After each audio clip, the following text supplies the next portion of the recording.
তো আমি কিছু বলি না, তার মানে এই না যে আমার খারাপ লাগে না। সরি, আমি তোমার সাথে কথা বলতে পারছি না, কিন্তু আমি তোমাকে অনেক ভালোবাসি।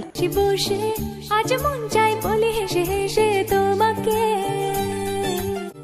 এই মনের যত আশা, স্বপ্ন আর ভালোবাসা, যত ভালোবাসা পেয়েছি তোমার কাছে থেকে, দুষ্টু এ মন চায় আরো বেশি পেতে।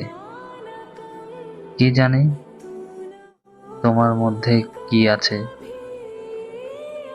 কেন যে এ মন চায় তোমাকে আরো বেশি কাছে পেতে।